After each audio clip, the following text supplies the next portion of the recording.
देखो, कल हमने जो पहला वीडियो बनाया था इस चैप्टर का, मूविंग चार्जेस एंड मैग्नेटिज्म, आपने देखा होगा। उसमें मैंने जो लास्ट टॉपिक करवाया था वो आपका लॉरेंज फोर्स ही था। तो आज हम स्टार्ट वहीं से करेंगे।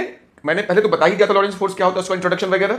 आज फिर हम इसके नेक्स्ट पॉइंट से स्टार्ट करेंगे और फिर आगे बढ़ते हैं। तो आज का वीडियो स्पेशल रहेगा लॉरेंज फोर्स और इससे रिगार्डिंग आपका फ्लेमिंग लेफ्ट हैंड रूल, और अगर हुआ तो आज राइट हैंड थंब रूल भी करवा दूंगा। तो आज क्या क्या करना है इस वीडियो में ध्यान रखना। लॉरेंज फोर्स थोड़ा सा अच्छे से समझेंगे, उसके बाद फ्लेमिंग्स लेफ्ट हैंड रूल, और फिर अगर हुआ तो राइट हैंड थंब रूल। आज इतना हमारा काम है, ठीक है। तो चलिए ढंग से देखना है, समझना है। तो लॉरेंज फोर्स क्या था, तो हमने आपसे कल कहा था कि कोई भी मूविंग चार्ज जब वो मूव करता है तो it behaves like a magnet, ठीक है। ये बात तो पुरानी हो गई कि जब भी कोई चार्ज मूव करता है तो उसके सराउंडिंग में मैग्नेटिक फील्ड बनता है। तो मतलब हम कह सकते हैं कि मूविंग चार्ज क्या है, एक मैग्नेट की तरह बिहेव कर रहा है। अब अगर इस मूविंग चार्ज को हम किसी मैग्नेटिक फील्ड एक्सटर्नल में डाल दें, मतलब ऐसे समझ लो कि यहां पे कोई बहुत बड़ा मैग्नेट है और उसकी वजह से यहां पे कोई इस टाइप का फील्ड है, मैग्नेटिक फील्ड, इसको बी से डिनोट करते हैं, कल बता दिया था।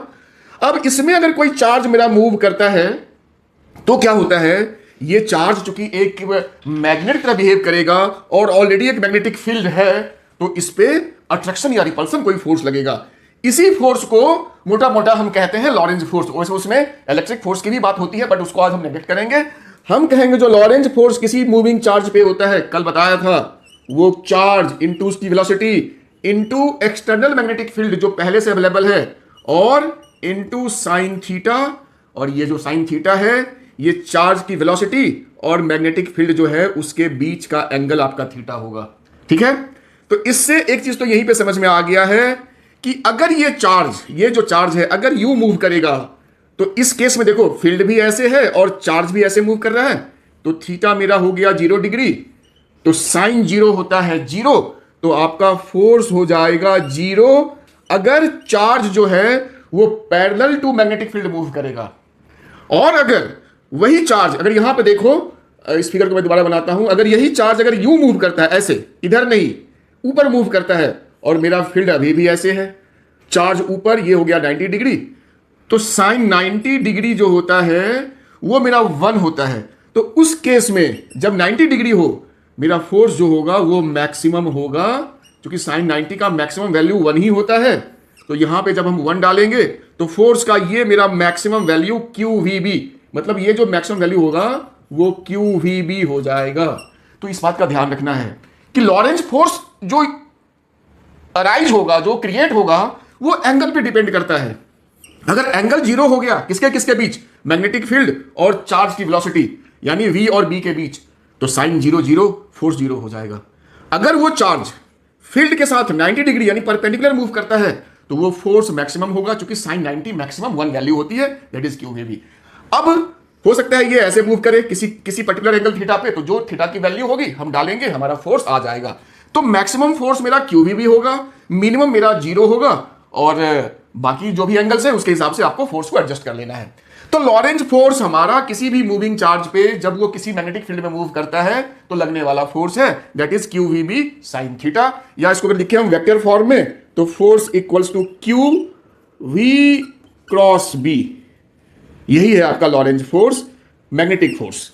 दूसरी बात मैंने पिछली वीडियो में भी कहा था, इंपॉर्टेंट, जो वर्क डन होता है, वर्क डन किसके द्वारा by which force, Lorentz force यानी मैग्नेटिक फोर्स, वो हमेशा 0 होता है, वर्क डन 0 होता है। मैं दोबारा बोल रहा हूं, MCQ का जमाना है, अब MCQ आते हैं आपके CBSE में भी और नेट JEE में भी। तो work done by Lorentz force या मैग्नेटिक फोर्स हमेशा 0 होता है। क्यों होता है, तो वो इसलिए होता है कि जब आप आगे, मैं इसको क्लियर करूंगा, और कि जो फोर्स होता है और जो डिस्प्लेसमेंट होता है, यानी जो वेलोसिटी होती है जिस डायरेक्शन में, वो हमेशा लॉरेंज फोर्स जो होता है वो 90 डिग्री मैग्नेटिक फोर्स बनाता है मैग्नेटिक फील्ड में। तो जो वर्क होता है, फॉर्मूला क्या होता है, FX cos थीटा। तो cos यहां जैसे ही डालेंगे 90, तो cos 90 तो मेरा 0 होता है, तो मेरा work done by magnetic force 0 होता है। इसको याद कर लीजिए, बहुत काम आएगा ये। तो ये मोटा मोटा हमारा लॉरेंज फोर्स का मैंने जो पिछली क्लास में बताया था उसको मैंने थोड़ा सा रिकैप करवा दिया। आज हम क्या करेंगे, तो इसी लॉरेंज फोर्स के नेक्स्ट फॉर्मूला को समझेंगे। तो उसको मैं क्या करता हूं ना, कि मैं डेरिवेशंस पे जो मैंने स्ट्रैटेजी बनाई, जो मैंने प्लान किया है, कि मैं इस चैप्टर में या आगे जो भी चैप्टर्स हैं, मैं डेरिवेशंस पे बहुत ज्यादा फोकस नहीं करूंगा। डेरिवेशन भी मैं करवाऊंगा अलग से। जब मैं टॉपिक पढ़ाऊंगा तो मेरी कोशिश ये होगी कि मैं डेरिवेशंस में ज्यादा आपको नहीं इन्वॉल्व करूं। उससे क्या होता है ना कि हम टॉपिक से थोड़ा सा ना डिस्कनेक्ट हो जाते हैं, हम डेरिवेशंस के वो डिटेल्स में फंस जाते हैं, हमारा दिमाग उसी कैलकुलेशन में रह जाता है। तो हमारा जो टॉपिक का जो सीक्वेंस होता है, जो उसका एक ब्लूप्रिंट टॉपिक का होता है कि एक्चुअली हम पढ़ क्या रहे हैं, हमारा क्या क्या टॉपिक है, मुझे ऐसा लगता है कि वो थोड़ा सा डिस्कनेक्ट होने लगता है। डेरिवेशंस करेंगे, बहुत अच्छे से करेंगे, लेकिन अभी मैं लॉरेंज फोर्स के डिटेल्स में ऐसे बताऊंगा कि लॉरेंज फोर्स क्या हुआ, इसके फॉर्मूला क्या है, इसका यूज क्या है, वगैरह वगैरह। That is more important. तो लॉरेंज फोर्स की मैंने बात करी। अब हमने कहा लॉरेंज फोर्स हमें 2 फॉर्मूला यूज करना है पूरे न्यूमेरिकल्स को सॉल्व करने में, चाहे वो बोर्ड का हो, जेई का हो या नीट का हो। पहला होता है फॉर अ मूविंग चार्ज, यानी जो मूविंग चार्ज की अभी हम बात कर रहे थे, तो लॉरेंज फोर्स किसी भी मूविंग चार्ज पे, जो चार्ज मेरा क्यू है उसकी वेलोसिटी v है, मैग्नेटिक फील्ड जो गिवन है वो b है, और एंगल दोनों के बीच में थीटा है। तो ये भाई आपका सीधा सा फॉर्मूला कई बार मैंने लिखा है कि मूविंग चार्ज के लिए लॉरेंज फोर्स आपका QAV sin थीटा होता है। ठीक है, किसके लिए? चार्ज के लिए। दूसरा जो मेन है वो है फॉर अ करेंट वायर। भाई चार्ज और करंट हम दोनों की बातें चलेंगे, मतलब किसी वायर में अगर करंट है I, तो मैंने स्टार्ट तो इसी चैप्टर किया था इंट्रोडक्शन में कि इसके सराउंडिंग में पूरा में फील्ड बनता है। अब अगर इसके आसपास कोई मैं मैग्नेट ले आऊं या कोई मैग्नेटिक फील्ड में ले आऊं B एक्सटर्नल, तो इसमें भी तो फोर्स लगेगा। तो कहा ये तो बड़ा इंपॉर्टेंट चीज है। तो कहा Lorentz force on a current carrying wire inside a magnetic field. ये क्या था? Lorentz force on a moving charge inside an external magnetic field. ठीक है, QVB sin थीटा। ये क्या है? Lorentz force on a current wire, जब wire में करंट हो, कहां पे? Inside an external magnetic field. तो वो होता है करंट यानी I, लेंथ, कौन सा लेंथ? तो उतना लेंथ जिस लेंथ तक हमारा फील्ड और वायर आपस में अटैच है, यानी वायर का वो पोर्शन, जितना पोर्शन उस एक्सटर्नल फील्ड के अंदर लाई करता है या उसके अंदर वो है, वो वाला लेंथ। पूरे वायर का लेंथ नहीं, द इफेक्टिव लेंथ आप कह सकते हो, the length inside the given external magnetic field, वो वाला लेंथ इस करंट वाले वायर की। और B क्या हो गया? वही एक्सटर्नल फील्ड, और ऑब्वियसली साइन थीटा लगाएंगे, जहां थीटा आपका कह सकते हैं I और B के बीच या IL और B के बीच का एंगल हो गया। तो लॉरेंज फोर्स हमने इंट्रोडक्शन पिछली वीडियो में भी दिया था, अभी भी स्टार्टिंग मैंने समझा दिया कि मैग्नेटिक फोर्स होता है। अब इसके 2 फॉर्मूला या इसके 2 हमें टाइप्स हमें पढ़ने हैं। सिंगल चार्ज के लिए, अगर कोई चार्ज मूव करता है किसी एक्सटर्नल मैग्नेटिक फील्ड में, तो उस पर क्या फोर्स होगा? या दूसरा, कोई करंट कैरिंग वायर अगर किसी फील्ड में लाई करता है जिसकी लेंथ L है, तो उसका ये आपका फॉर्मूला होगा। इसका कोई डेरिवेशन नहीं है, इसका डेरिवेशन है। तो ये डेरिवेशन हमारा एक अलग पार्ट रहेगा, हम उस पर जाएंगे। आज हम केवल कंटेंट को समझने की कोशिश करते हैं, वो ज्यादा मेरे ख्याल से सुटेबल होता है। ठीक है, तो हमने लॉरेंज फोर्स का ये 2 चीज देख लिया। अब इसका न्यूमेरिकल्स में यूज होता है, जैसे NCERT में ही आपका सॉल्व न्यूमेरिकल है। आप गौर से देखना कि उसमें दे रखा है कि एक हॉरिजॉन्टल वायर है जिसमें करंट I फ्लो कर रहा है, फिर उन्होंने इस I की कुछ वैल्यू दे रखी है, लेट मान लो 2 एम्पियर दे रखा है, मुझे याद नहीं है, 2 एम्पियर है शायद। और यहां पे एक एक्सटर्नल मैग्नेटिक फील्ड है जो कि इसके परपेंडिकुलर कुछ इस टाइप से लग रहा है। तो कहता है कि इस वायर में जो करंट है उसकी वजह से ये वायर हवा में हैंग कर रहा है, तो बताओ वो मैग्नेटिक फील्ड कितना होगा? कुछ इस टाइप का क्वेश्चन है। तो देखो इसमें क्लास 11th का थोड़ा कंसेप्ट है और क्लास 12th का ये वाला फॉर्मूला हम कैसे यूज करते हैं मैं डिटेल में बाद में ले जाऊंगा, खाली इस फॉर्मूला को कैसे यूज करना है। तो क्वेश्चन में था ये जो वायर है ना वो हवा में हैंग कर रहा है। तो हवा में हैंग कर रहा है इसका मतलब क्या हुआ कि इस वायर का नीचे तो वेट होगा mg।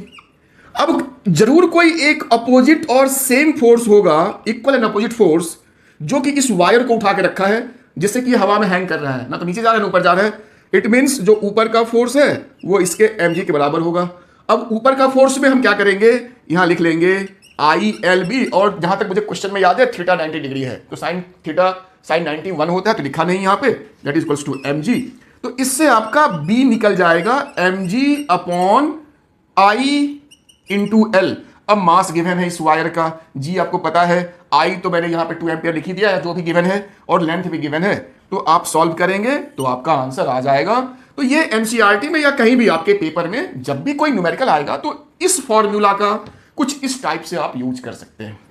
लॉरेंस फोर्स हो गया, इसकी भी बात करेंगे, कोई क्वेश्चन हमें दिखेगा तो लॉरेंस फोर्स, उसके दो टाइप्स आपको ज्यादा इंपॉर्टेंट है जो आपको समझना है। अब कहो अब क्या करें, तो अब भाई एक बड़ी इंपॉर्टेंट चीज आती है बात। वो बात क्या है ना कि जो फोर्स है, जिस हम फोर्स की बात कर रहे हैं, कोई भी फोर्स हो, फोर्स जो है इंपॉर्टेंट चीज वो है आपका वेक्टर क्वांटिटी। वेक्टर क्वांटिटी से क्या लेना देना है कि इसके दोनों, इसका मैग्नीट्यूड भी होगा फोर्स का और डायरेक्शन भी होगा कि भाई ये फोर्स किधर को लग रहा है, ऊपर नीचे दाएं बाएं, ये फोर्स किधर को है। तो मैग्नीट्यूड भी हमें पता होना चाहिए और डायरेक्शन भी पता होना चाहिए। किसी भी प्रॉब्लम में फोर्स में ये दोनों चीजें होती हैं, मैग्नीट्यूड और डायरेक्शन। क्यों? क्योंकि ये वेक्टर क्वांटिटी है। अब वापस आते हैं इन दोनों फॉर्मूला पे। देखो गौर से सुनना, बड़ी इंपॉर्टेंट चीज बता रहा हूं। ये जो फॉर्मूला है लॉरेंस फोर्स का, Q V B sine theta या I L B sine theta, ये आपका स्केलर फॉर्म में ये फॉर्मूला है और ये आपको किसी भी प्रॉब्लम में, चाहे वो चार्ज वाली प्रॉब्लम हो या आपका करंट वाला प्रॉब्लम हो, दोनों में आप जब वैल्यू पुट करेंगे, जैसे मैंने अभी यहां किया था, तो आपको मैग्नीट्यूड मिल जाएगा फोर्स का, फोर्स का कि कितना न्यूटन है, मैग्नीट्यूड आपको ये दे देगा। डायरेक्शन के लिए क्या करोगे भाई, फोर्स जो है, चाहे लॉरेंस फोर्स हो या कोई भी फोर्स हो, वेक्टर क्वांटिटी है तो उसका डायरेक्शन होगा, पक्की बात है। तो फोर्स ये जो है या ये फोर्स है, जब लगता है किसी चार्ज पे या किसी वायर पे, तो ऊपर नीचे दाएं बाएं, ईस्ट वेस्ट नॉर्थ साउथ किधर को लगेगा। तो लोग यहां पे फंसते हैं कि सर अब क्या करें डायरेक्शन के लिए, डायरेक्शन का तो आपने बताया नहीं। तो वही चीज मैं अभी बताऊंगा कि डायरेक्शन हम लॉरेंस फोर्स का कैसे निकालते हैं। और जब मैं नाम बताऊंगा ना तो आप कहेंगे यार ये तो नाम मैंने पहले सुन रखा था, ऑल्दो याद ठीक ठीक नहीं हो, नाम सारे बच्चों ने सुना होगा, और वो है आपका ये क्लास 10th वाला left hand, Fleming's left hand rule. और ये रूल जो है, अगर मेरे से कोई पूछे what is the definition of this rule, तो this rule, Fleming's left hand rule, देखो लेफ्ट हैंड रूल, इससे 3 उंगली, ये थंब, ये इंडेक्स और ये मिडिल फिंगर, ये तीनों एक दूसरे के परपेंडिकुलर है। मैंने कोशिश किया दिखाने का, परपेंडिकुलर, देख लो परपेंडिकुलर है तीनों। अगर ये x है, ये y है तो ये z होगा, या ये x है, ये y तो ये z, कोई भी हो, तीनों x y z में तीनों हैं। फ्लेमिंग्स लेफ्ट हैंड रूल, और इसका क्या होगा, तो अभी हम वहीं जाएंगे कि Lawrence force, because force is a vector quantity, तो इसका होगा डायरेक्शन, और वही डायरेक्शन जो है वो बताता है फ्लेमिंग्स लेफ्ट हैंड रूल। सब बच्चों ने नाम सुना होगा, ऑल्दो आपको कंफ्यूजन होगा कि भाई इसमें क्या, किसको क्या कहते थे, याद होगा नहीं होगा, कोई नहीं, अभी ऐसा बताऊंगा आपको, कभी आप उसको नहीं भूलोगे। अगर इसका डेफिनेशन की बात करें तो बिल्कुल जैसी डेफिनेशन कि this rule simply gives the direction of Lawrence force, या आप लिखो मैग्नेटिक फोर्स। सिंपल कि जो ILB साइन थीटा था या QVB साइन थीटा था, वो आपको मैग्नीट्यूड दे रहा था लॉरेंस फोर्स का, यानी कितना है। जो फ्लेमिंग्स लेफ्ट हैंड रूल है, ये आपको दे रहा है, क्या दे रहा है आपको, ये आपको दे रहा है डायरेक्शन क्या होगा। और कैसे देगा, तो वो मैं थोड़ा सा यहां पे एक रफ सा फिगर बनाता हूं। क्या करेंगे, ये मैंने बना लिया थंब, ये इंडेक्स फिंगर, ये मिडिल फिंगर, तीनों 90 डिग्री पे है। अब 3D फिगर तो उतना अच्छा बनेगा नहीं जो, और ये बाकी जो 2 उंगली है, ऐसे मैंने कर लिया, तो ये आपका बन गया, ये आपका लेफ्ट हैंड। ये तो इसमें जो अंगूठा होता है, जो आपका थंब होता है, ये आपको फोर्स का डायरेक्शन होता है, लॉरेंस फोर्स या मैग्नेटिक फोर्स का।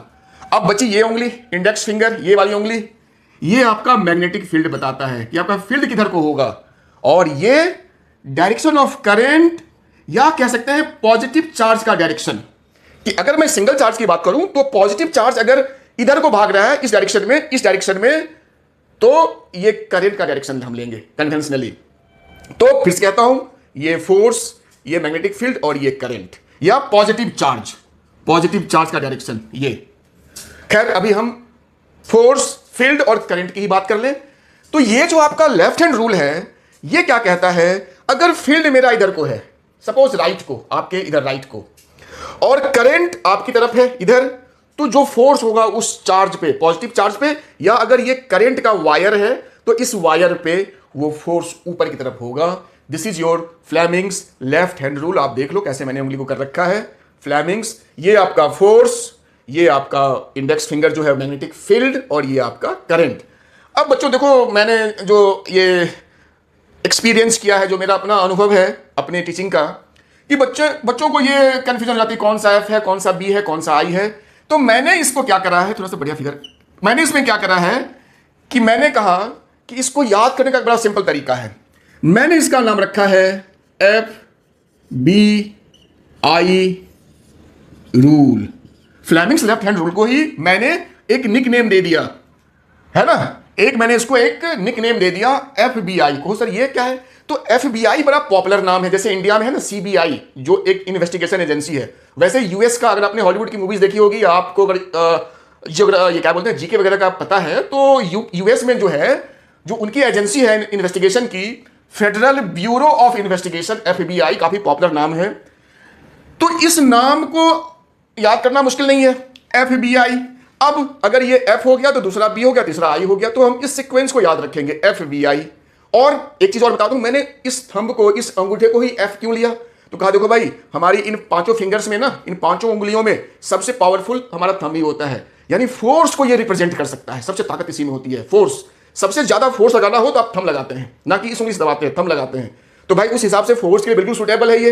तो ये फोर्स हो गया, तो दूसरा बी यानी फील्ड हो गया, तीसरा आई मतलब करंट हो गया। तो एफ बी आई, यही मेरा इसका शॉर्टकट मैंने बताया है। तो ये फ्लेमिंग्स लेफ्ट हैंड रूल, लेकिन अगर आप इसको इस नाम से भी कनेक्ट करके पढ़ते हैं, जोड़ के पढ़ते हैं, तो आप कभी भी इस सीक्वेंस को नहीं भूलेंगे। तो इस तरीके से हम किसी भी मैग्नेटिक फील्ड में, किसी भी वायर में अगर करंट हो जो किस डायरेक्शन में है, तो हमें फोर्स का डायरेक्शन पता चल जाएगा। या कोई चार्ज मूव कर रहा हो पॉजिटिव इधर, अगर नेगेटिव चार्ज है, वो भी बता देता हूं, अगर नेगेटिव चार्ज है, सपोज नेगेटिव चार्ज मेरा इधर को मूव कर रहा है, पॉजिटिव इधर है, तो बिल्कुल ये रूल एज इट इज रहेगा। अगर पॉजिटिव की जगह पे नेगेटिव चार्ज मूव कर रहा है इस डायरेक्शन में, तो कुछ नहीं करना है। जो नेगेटिव चार्ज का डायरेक्शन होता है वो करंट का जस्ट ऑपोजिट होता है। तो हम इस उंगली को ऐसे रखते हुए इसको ऐसे घुमाएंगे हाथ को, तो देखो मेरी ये उंगली चली गई उधर इस साइड, तो देखो मेरा जो फोर्स है वो डाउनवर्ड हो गया। जब पॉजिटिव चार्ज था तो वो इधर जा रहा था, तो मेरा फोर्स अपवर्ड था। तो भाई नेगेटिव चार्ज है वो भी इधर ही भाग रहा है, लेकिन आपको करंट को उल्टा करना पड़ेगा। करंट मेरा चला गया पीछे की तरफ, फील्ड तो मेरा सेम है जिधर था, तो मेरा फोर्स आ गया नीचे। पहले मेरा फोर्स ऊपर था, किसके लिए? पॉजिटिव चार्ज के लिए। नेगेटिव चार्ज के लिए मेरा फोर्स नीचे हो गया। याद रखना मेरा फील्ड अभी भी उधर ही है जिधर पहले था। तो ये चीज थोड़ा सा इसका प्रैक्टिस कर लेना है।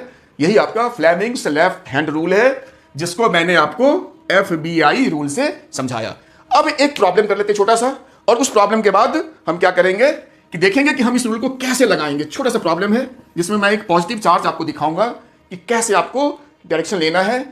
तो देखो ये मैं बना रहा हूं यूनिफॉर्म मैग्नेटिक फील्ड, और आपको मैंने पिछली क्लास में बताया था कि ये जो सिंबल होता है क्रॉस का, ये यहां पे मैग्नेटिक फील्ड की बात कर रहे हैं। गोइंग इनटू द पेज यानी इस ब्लैक बोर्ड या व्हाइट बोर्ड के अंदर ये फील्ड जा रही है।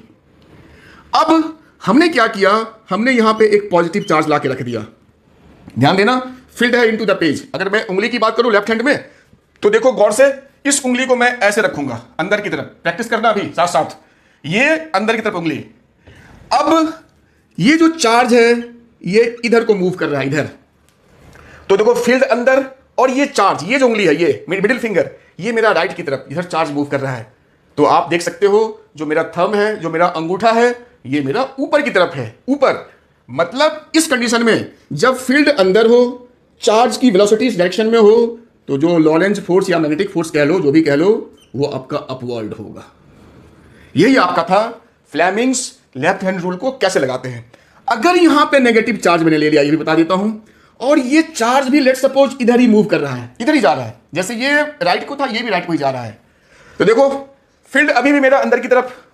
अब इस उंगली को आपको मैं इधर रख दिखाता हूं, इस उंगली को आपको नेगेटिव चार्ज के लिए जस्ट उल्टा कर देना है, तो चला गया उधर। अब मेरा जो थंब है, जो मेरा अंगूठा है, वो नीचे को आ रहा है, यानी फोर्स का जो फिंगर है, जो अंगूठा है मेरा, वो डाउनवर्ड है। तो इस वाले केस में जो मेरा फोर्स होगा नेगेटिव चार्ज पे, वो डाउनवर्ड होगा। पॉजिटिव पे सेम डायरेक्शन में वेलोसिटी थी, बट वो ऊपर था। वैसे भी पॉजिटिव का अगर ऊपर है तो हम कह सकते हैं सिमेट्रिक के हिसाब से नेगेटिव नीचे होगा, बट लॉजिक के साथ हमने बताया कि इस लेफ्ट हैंड रूल को हमने यूज करके इस चीज को समझा। इसका हम आगे अभी और यूज करेंगे, जो अपने नेक्स्ट वीडियो में हम करेंगे। वो है हमारा एक तो राइट हैंड थंब रूल हमें करना है, अगले वीडियो में करेंगे उसको। और कुछ केस करेंगे जब कोई चार्ज पॉजिटिव हो या नेगेटिव हो, किसी एक्सटर्नल मैग्नेटिक फील्ड में जब मूव करता है तो उसका पाथ कैसा होता है, और उसके आगे के भी टॉपिक्स वो हम